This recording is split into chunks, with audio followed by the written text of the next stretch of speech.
It's another great day for filmmaking, and today's video is going to explain how to get the most range out of your MoVI controller with the stock antennas. Now, some MoVI controller users have complained about only getting between 500 and 600 feet line of sight with their MoVI controller with their MoVI once it's airborne in the sky with their drones. With our extensive testing, we've gotten successfully between 1,000 to 1,200 feet line of sight. There are two main factors you need to be aware of to make sure you can maximize the distance with your MoVI controller. Now, the first main factor is your antenna's placement. Now, the MoVI controller communicates to the MoVI via a 2.4 gigahertz frequency. Now, the one disadvantage with the MoVI receiver is it only has one antenna. It doesn't have two for diversity, so this is somewhat limiting. The other disadvantage is carbon fiber. Carbon fiber is like an RF sponge. It literally will suck up that RF frequency. You need to make sure that antenna is pointed away from your carbon fiber. The other challenge is camera shading. Now, camera shading is when your camera rotates and actually blocks the antenna, the line of sight between the MoVI controller and the MoVI receiver, and you are literally caught in the camera's shade. Now, with our extensive testing, we have found that putting the MoVI receiver as low as possible on the MoVI itself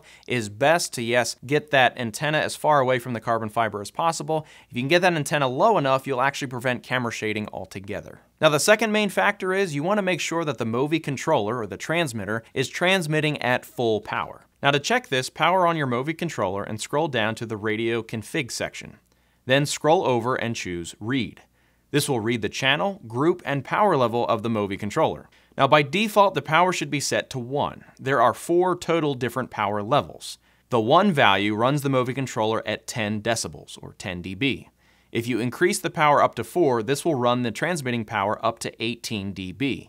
This is at full power. Now, if your power level is not set to 4, here's the simple procedure. So first, on the power level settings, change the 1 to a 4. Next, scroll up to read, and scroll through the menu to write.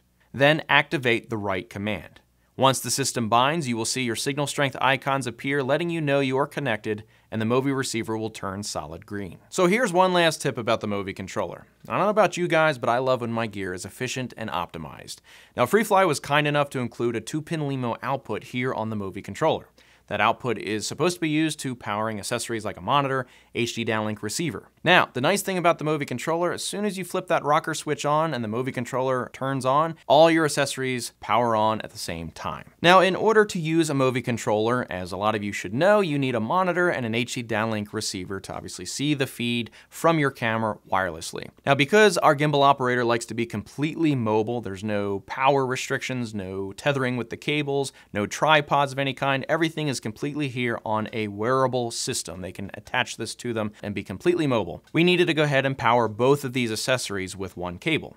So we went ahead and built a custom 2-pin LEMO to dual D-tap cable. Now, we went ahead and kept to the industry standard D-tap because we're filmmakers. We do a lot of shooting on the ground as well. And using D-tap allows this monitor and HD downlink receiver to be used on the ground as well when our camera's built in studio mode. And then it allows us to have these clean builds and be able to go back and forth from aerial mode to ground mode. Now, if you don't want to make your own cables, or certainly don't know how, but you'd like to go ahead and purchase this, you can head on over to our website at vidmuse.com and take a look in our online store where we have all of our customized cables as well as other products.